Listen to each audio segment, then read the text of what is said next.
गर्मी में बैठे।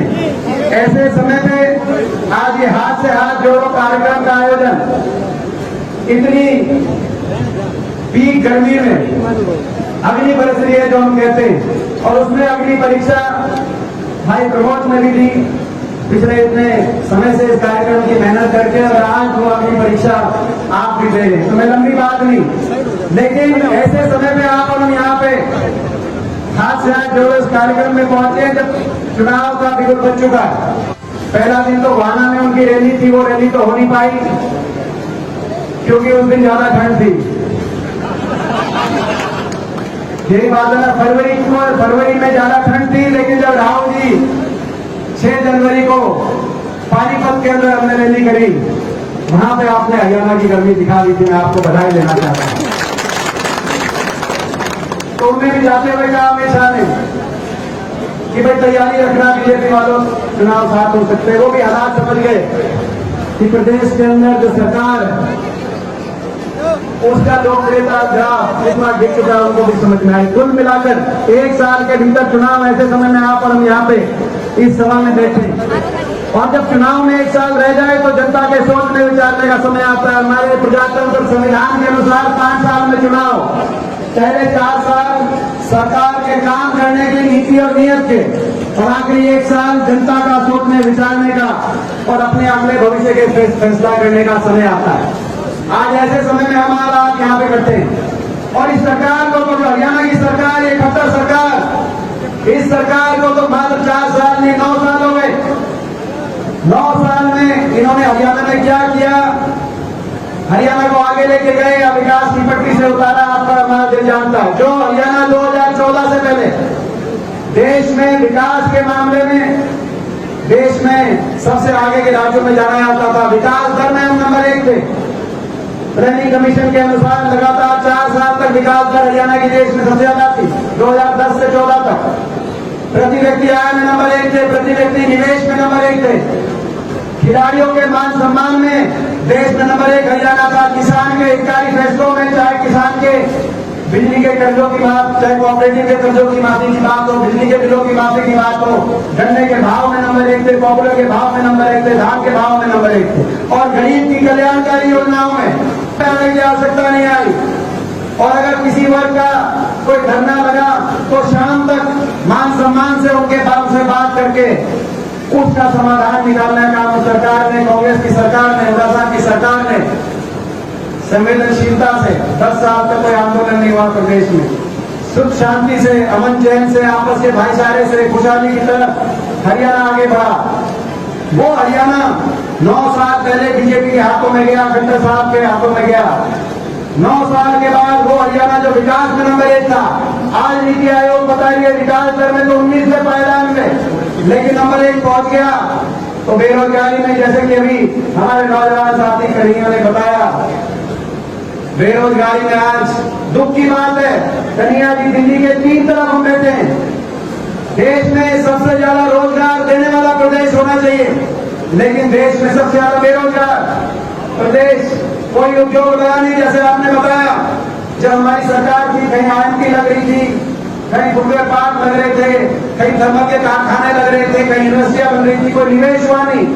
ना प्राइवेट क्षेत्र के अंदर रोजगार और सरकारी क्षेत्र के अंदर 2 लाख नौकरी हरियाणा के अंदर या तो समाप्त कर दी गई या रिक्त पड़ी है। 9 साल से रिश्ता होता है, रिश्ता करने जाते हैं, कहते फौजी है, फौज में गया है तो चेक करना पड़ता है कि कौन सी फौज में गया है। यही बात हो रही है। ये स्थिति, देश में सबसे ज्यादा बेरोजगारी, देश में सबसे ज्यादा महंगाई, आपने सही कहा।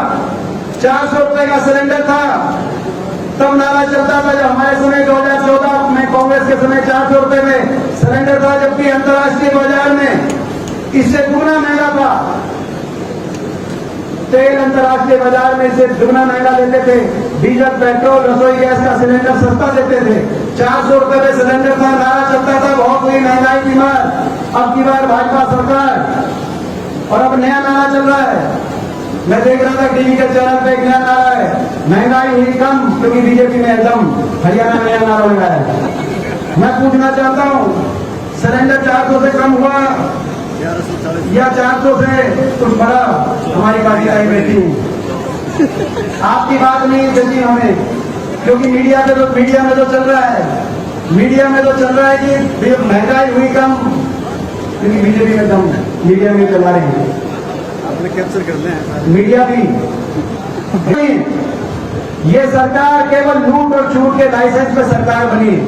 मैं कन्हैया कुमार जी को बताना चाहता हूं, पहली बार हरियाणा ये आए, ये सरकार लोगों के मन दिल से सरकार नहीं बनी। लोगों ने तो सरकार पलटने का फैसला सुनाया था। 75 पार का नारा था बीजेपी का, था कि नहीं था 75 पार का नारा? बीजेपी कहती थी 75 पार, और दुष्यंत चौटाला कहता था बीजेपी को करो जमना पार। कहते थे कि नहीं कहते थे? मैं पूछना चाहता हूं। एक कहता था 75 पार, दूसरा कहता था बीजेपी को करो जमना पार। इलेक्शन का नतीजा आते ही दोनों बन के जमा पक्के यार। अब प्रदेश में बना दी भ्रष्ट सरकार, जनता कर रही है हाहाकार। कहा कि हम समझौता हो गया हमारा। दुष्यंत चौटाला ने प्रेस कॉन्फ्रेंस करी जींद जिले के भी, इसलिए कहना चाहता हूं कि यहां से लगभग सीट जेजेपी पार्टी की आई, एक कांग्रेस की आई। प्रेस कॉन्फ्रेंस करी कि जो 5100 पेंशन देगा हम उसको समर्थन करेंगे। भूल गए जमुना पार को, तो पहले दिन भूल गए। क्या जो 5100 पेंशन देगा उसका समर्थन करेंगे। 31 विधायक लेकर हमने दिल्ली में उठा साहब ने प्रेस कॉन्फ्रेंस करी, तुरंत 5 मिनट के बाद कि भाई हम 5100 पेंशन देंगे, क्योंकि हमारे घोषणा पत्र में पहली मांग हमारे घोषणा पत्र में है। और हम 2019 नवंबर 1 से का हमने कहा एक हम तारीख भी बताते हैं, यानी कि आज से 4 साल पहले 5100 पेंशन देंगे। मैं पूछना चाहता हूं आपसे, वो 5100 पेंशन जिसमें समझौता इन्होंने कहा कि नहीं हम बीजेपी को दे रहे हैं, वह 5100 पेंशन आ गई या नहीं आई? कहा था कुछ भी करो बीजेपी का साथ न देना, कुछ भी करना पड़े बीजेपी का। लोगों ने कहा था कि नहीं कहा था? मैं आज आपसे पूछना चाहता हूं। उचाना से गाड़ी चली, सीधे रास्ते गाड़ी चल रही थी। उचाना से जींद होके रोहतक होके टिकरी बॉर्डर तक गाड़ी ठीक रास्ते पे जा रही थी। दिल्ली में गाड़ी बढ़ते ही दिल्ली की टेढ़ी मेढ़ी सड़कों पे हिलस्ती गाड़ी बीजेपी के कार्यालय और गृह मंत्री के घर में जाके गाड़ी बढ़ी और बाहर निकल के कह दिया 5100 पेंशन पर समझौता है। लोगों को जो है लोगों के साथ समझौता 5100 पेंशन का नहीं था, समझौता भ्रष्टाचार की लूट का समझौता था। और ये हम नहीं कह रहे, ये इनके विधायक कह रहे हैं।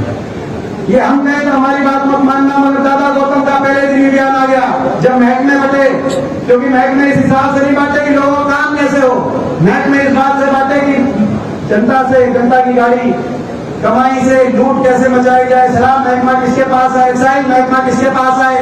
और दादा गौतम ने तो शुरुआत में ही बता दिया था कि खोपड़ बढ़ गया सरकार में, पूरा ही जीवन लग रहा है। ये बताई थी कि नहीं बताई? हम नहीं कह रहे, इनके विधायक बता रहे, इनके सांसद बता रहे हैं भ्रष्टाचार का जाल में। डॉक्टर अरविंद शर्मा रोहतक के सांसद अभी पीछे पहलावर में कह रहे थे कि रोहतक के एक पूर्व मंत्री हैं, अमृत योजना 200 करोड़ रुपए कौन डका गया। इनके सांसद बता रहे हैं भ्रष्टाचार की इनकी लिस्ट लेनी है। तो आप डॉक्टर अरविंद शर्मा से पूछो, रोहतक के सांसद से, दादा गौतम से आप जाके जानकारी लो। आज प्रदेश को विकास की पटरी से उतार दिया और भ्रष्टाचार के भेंट चढ़ा दिया, बेरोजगारी में नंबर 1 बनाने का काम किया। और आज ये काम नहीं भी करते। मैं एक बात आपको कहना चाहता हूं, विकास की पटरी से उतार दिया। सवाल पूछते, हमारे समय 12 विश्वविद्यालय बने, जिसमें जींद में विश्वविद्यालय की प्रमोद बात कर रहा था, इन्होंने कितने बनाए? एक भी विश्वविद्यालय पिछले 9 साल में क्यों नहीं बना? हमारे समय 6 मेडिकल कॉलेज बने, इन्होंने कहा हर जिले में बनाएंगे, एक भी मेडिकल कॉलेज क्यों नहीं बना? हमारे समय पूरे प्रदेश के अंदर 280 किलोमीटर रेल की लाइन बिछी, जिसमें जींद मुहाना सोनीपत रेल की लाइन भी शामिल है कि नहीं है? मैं पूछना चाहता हूं आपसे, इनकी एक भी इंच रेल की लाइन बुलेट ट्रेन की बात करने में क्यों नहीं बिछाई गई? और भाई वो कच्चे वाली बात भी है, कच्चे कर्मचारी वाली बात, 10 साल के हमने जो कानून बनाया था इन्होंने निरस्त कर दिया। ये बहुत सी बातें, लेकिन भाई इन सारी बातों के लिए 1 साल से कम का समय, 1 साल से कम का समय लोकसभा और विधानसभा चुनाव साथ होंगे, उसमें आपको और हमको मिलकर दिन रात मेहनत करनी पड़ेगी। ये तो सारे संकल्प हमने रख दिए। अब वो मेहनत जो शपथ की बात करी अभी कन्हैया जी ने कि आज कर्नाटक की शपथ, जो कर्नाटक से जो आवाज आई, जो शपथ हुई, भाई मिडिल क्लास आपको मेहनत और हमको मेहनत करनी पड़ेगी, उस मेहनत में आपका साथ और सहयोग पूरा मिलेगा। तो एक बार आखिर में लास्ट बार हाथ खड़े करके बता दो, मैंने भाई थोड़ी आप और बहुत बहुत धन्यवाद है।